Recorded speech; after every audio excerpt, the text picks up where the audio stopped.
Good afternoon, everyone. As you can see here, the idea today is to talk a bit about optimizing vendor management. I'm not going to give you any magical recipe. This is what we do at IMTT down in Cordoba, Argentina, and I hope that you find it useful. These are the topics I'm going to go through today. I want you to especially pay attention to the last one because I want you to think of your own success stories. We all have those. So think of those difficult clients or difficult situations that you've had and how you've handled them from the vendor management point of view so that we can share that at the end. So this is IMTT. We're a regional language vendor. We are based in Argentina, as I said, so the languages are English, Spanish, and Portuguese in all their combinations. Our vendors are a combination of freelancers and LSPs, and our clients are both MLVs and direct clients. And we do have a vendor manager. IMTT started about 10 years ago as two freelancers working together. And of course, we did everything, just the two of us. And we could do that for a while until we needed more people to help us. But still, we were able to supervise every single project and every single word that our team translated for a while. But after a few years, it was time to restructure, reorganize. We had to establish more formal processes. We needed to distribute responsibilities and create departments. At that point, we knew that the only way for our clients to continue to receive the same kind of service and quality that they were used to was to have a vendor management department. At the same time, we were organizing these vendor management seminars that we've been organizing for a while. And that was the best training I could ever have hoped for, because I had all these vendor managers and company owners sharing all their knowledge. And well, I actually met Bob there at the first one, and it was fantastic for me in that new position. So this is our region. It looks very simple at first. We're talking about Latin America, 21 countries, 2 main languages, Spanish and Portuguese. Most of the Spanish translators are based in Argentina. Probably that's because of the number of university translation programs that we have there. I couldn't get the data, but it's a big concentration in our country. And Brazil is next door, so we're in a privileged geographical position. You can see the numbers. I quickly searched in ProZ, and you can see Argentina is #1 and Mexico is #2. So we have a big advantage there. However, it's not that simple. We do face some challenges. We have had the same fees with our clients forever. We even had to offer some discounts in 2009. And inflation is growing in Argentina, so we have to update our vendor fees very often. Also, these are good times for the region in general, for Latin America, so there's a lot of work, which is fantastic, of course, but also that, as a consequence, translators are a bit spoiled, so they get a bit choosy about the projects they accept, the deadlines, the tools they want to use. So it's hard for us to get them to leave that comfort zone and, take new challenges. And finally, we're talking about a relatively new industry in the region, and that's very evident in 2 main aspects. The technology. Trados was the first translation memory that we knew in the region. So that's the tool that every translator will know how to use, but then they will be reluctant to learn how to use other tools. And the other aspect is the model, the translation, edit, and proof. And they felt very comfortable in that model because they knew that we had all these steps. And sometimes this is not possible, as you're going to see in some of the cases I'm going to show you.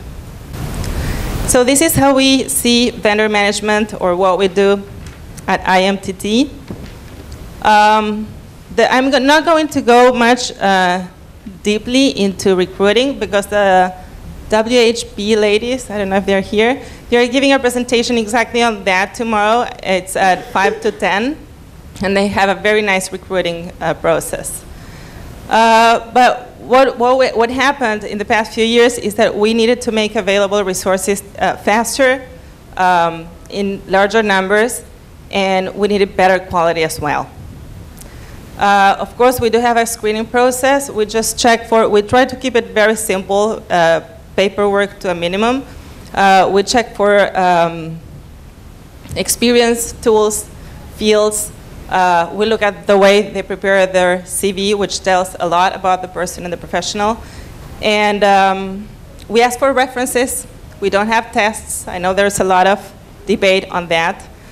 But it's working for us. And then they start an evaluation period, and then the monthly follow-up that applies to all of our vendors.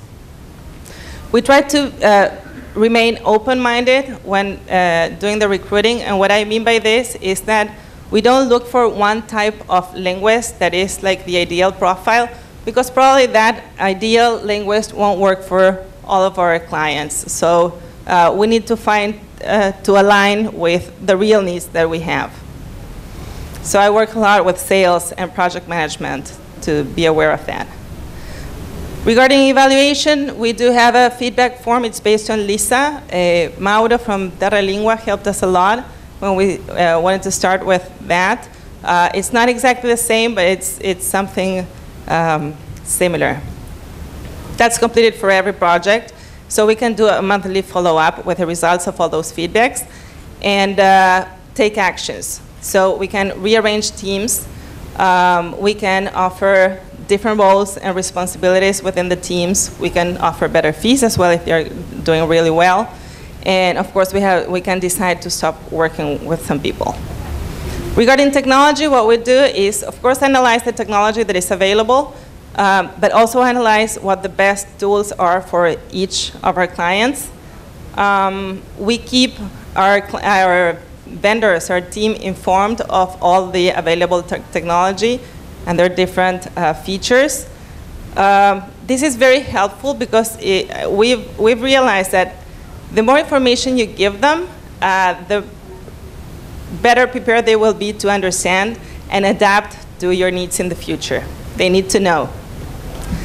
And of course, we look for training opportunities, not only the ones that we organize, but other training opportunities on technology for them to be updated.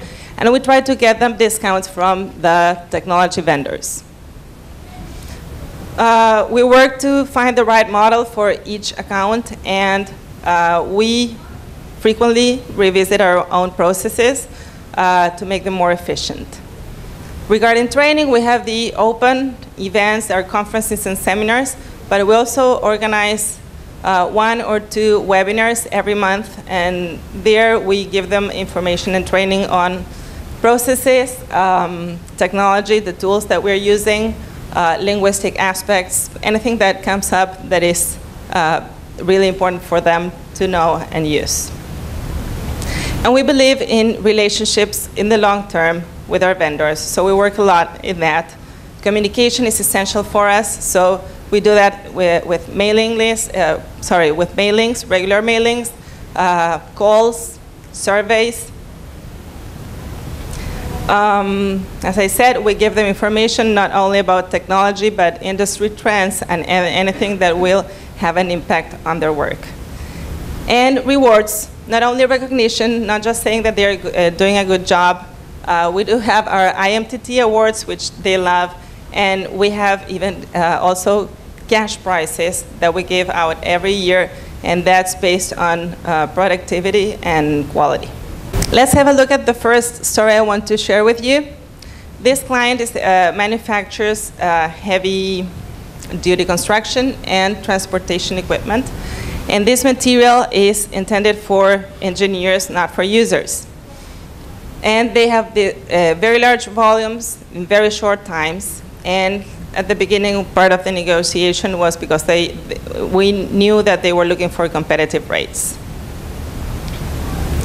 The resources we had were a nice team of technical translators with experience in mechanical engineer, but not so hard. It was more for the users, what they had translated before. And only one, the star of the team, a mechanical engineer plus translator. This person had been editing every single project in the field before, but we knew that it wasn't possible this time. So we had to think of a different solution. We had to change the paradigm, and in a way that we would also make the most of the expert. So we remembered something that Renato Beninato had been saying, and here I want to say something. I'm mentioning him because I stole his slide, but there were so many people that gave us very valuable information. Mauro, as I said, Bob, Arturo has been at our seminars as well, Marie and Buckhart from Bid Bavel. I'm just mentioning him because there's so many people. Anyways, he was saying that we had to get rid of the TEP model. He thought that this translate, edit, and proofread was very inefficient. He said that it was very easy to introduce errors instead of spotting mistakes in the process because so many people were involved. And he was saying that there's no real teamwork in this model. So what he suggested was the PCTP model. That's plan, communicate, translate, and proof. In this way, you can have a more collaborative approach, and you're looking for quality at source because people linguists have to do it right the first time. And instead of having reviewers, he suggested that we had consultants in these teams. So instead of having this process that is serial, kind of an assembly line, when you have little project management and then the other 3 steps, one after the other. Well, this one wasn't actually the exact situation at IMTT because we have always fostered teamwork and team involvement from the very beginning of the project. So the translators know that they have to ask the editor and the proofreader for help when in doubt. And the editor and proofreader know that they have to help with the queries and doubts throughout the project. And then when it's their turn, of course, it's going to be easier for them to edit or proof. Anyways, this is what we thought about and what we started trying. We had a project manager that was involved throughout the project. Of course, in the first phase, planning, preparing files. But then they were uploading the project in a forum that was dedicated to this account. Right then, the translators started working simultaneously on the project. At the same time, we had the team leader. That's the engineer plus translator I was telling you about. So the team leader was checking, looking for core terminology, putting together a glossary, an online glossary for the whole team to use during the project. Also looking for possible difficulties that they would encounter and sending queries to the client in advance. Anyways, all this previous work so that the translators had it easier when they got to these difficult parts. So as I said, they were working on a forum. They would share their doubts there. The whole team had to try and find a solution, and if that didn't work, then the project manager would send a query form to the client. As I said, they shared an online glossary that wasn't static. The whole team was entering terms there as they translated, and then the team leader had to approve those terms and confirm that they could continue to use that or change it. They were cross-checking TMs. Having a shared TM at the time was not possible, so what they did was, depending on the length of the project, they would upload their individual translation memories daily or maybe twice a week, depending on the project, and for the team leader to check those TMs, then combine them all and upload it again for the team to continue working on that TM. And they performed their own QA tests before sending it to the project manager. At the very end of the project manager and the team leader worked on, they ran some other QA tests and of course worked on the layout and stuff and then deliver. So we found a model that worked for this scenario and for this client. We had excellent results, and we have been working like this for like 3 years now. We had a team of more accountable translators. What they were doing was going to the client. There was nothing, no one in between. And we could make the best use of the expert's knowledge. Another story is about alignment. I remember Arturo talked a lot about that in Las Vegas some time ago. The importance of being aligned with your team and your client. We are all in this together. So we had this client who, it was a large company manufacturing medical devices, many different departments, completely disconnected regarding localization. There was no localization department. And nobody really knew how this was done after they prepared their material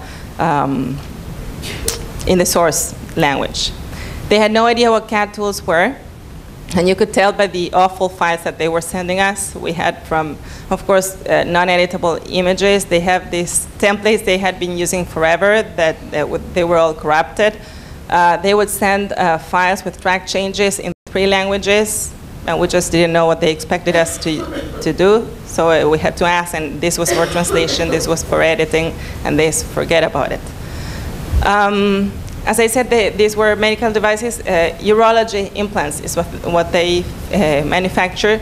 And at the beginning, they said, no, we have no reference. Of course, they didn't have a translation memory or a glossary, but they thought they didn't have anything. So we started working with the client first, telling them about the importance of controlled content creation. So we offered to create a style guide. This was meetings with all the different departments because there wasn't one contact person in the company. We told them about the tools we were planning to use and all the benefits that they would have regarding cost, time, you know. And that's why we needed them to take care of their content. And finally, they ended up having lots of training and reference material, which was fantastic. They had these online courses for internal use that our translators were giving access to so they could really learn about their products. And tons of papers, because we wanted to create kind of database. It was a concordance package, monolingual. They thought it wouldn't work because it was monolingual. It was perfect because it was in the target language. So our translators could see how the specialists wrote about that. Of course, this wasn't just one meeting with each one. This went on for about a year with lots of meetings and calls and everything to make sure that everything was flowing as we had agreed at the very beginning. The team we had was very knowledgeable. We had many medical accounts at the time. They were also very comfortable because we had very organized clients who said these beautiful files. They could just open in Trados and work, which they loved, and never an issue. So getting them to use other tools, we were planning to use Trados, but we wanted to add some other tools. We knew it was going to be difficult, even if they were very easy to get and use. And it was made up of medical translators and editors and physicians as well. So it was a very good team. Still, they didn't know anything about the client or the products. So we had to work a lot with them as well. First, they were, as I told you, kind of spoiled. So we had to work with them so that they would be more flexible. We needed them to understand what we were dealing with on the other side. Even though we were working a lot with them, we knew it was going to take some time to get where we wanted to. Regarding the tools, as I said, it was very simple to get them and use them, but we needed to make sure that they understood the importance of actually using them and to take the training courses. In the end, it was very successful. They did it, but it was a lot of time that we invested talking to them and checking what they were doing and double checking if they had taken the course, that kind of thing. So finally, we ended up having a very responsive client and happy with the results, with a very solid and happy team as well, and of course, a happier, better manager. The content that the client produced was much better after a year. They understood the tools that we were using, so they were helping a lot in that aspect. And they were sharing tons of reference with us, which was fantastic. The team was more flexible. They did use the tools. And they were trained in one more very specific area, urology, within the medical field.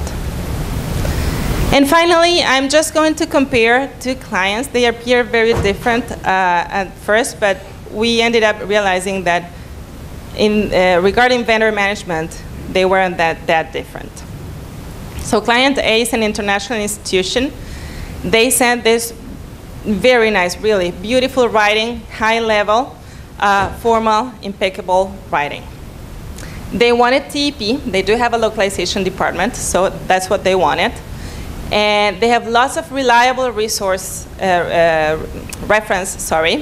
and that reference is the Bible to them. They work a lot on their reference. It's a lot. You have like 5 different glossaries, plus a term base, plus their style guide that is very, very extensive. And when they make updates 2 or 3 times a year, maybe they decided that this word that was written with an accent won't have that accent anymore. So it's very hard for the team to keep up with all this. Their audience is government organizations and other departments within the same institution. The other client is an American telecommunications company.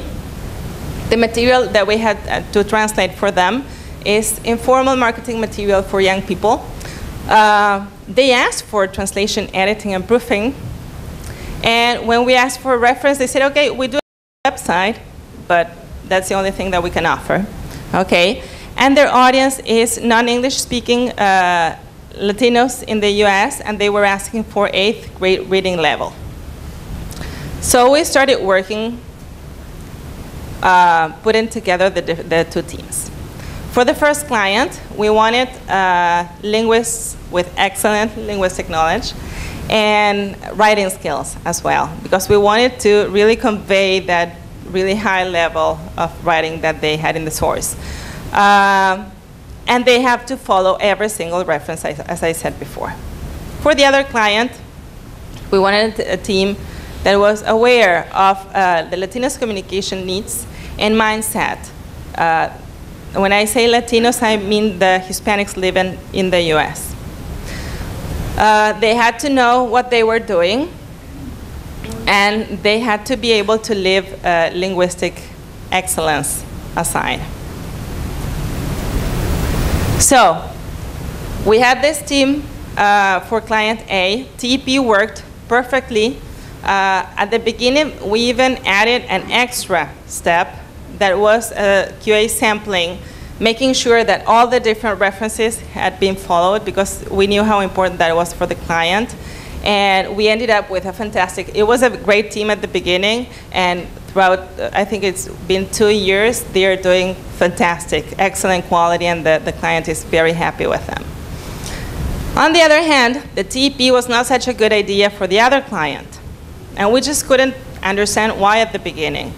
They were very vague in their feedback. They were saying, yeah, it was not bad, but really that's not what our audience expects, but not many details were given.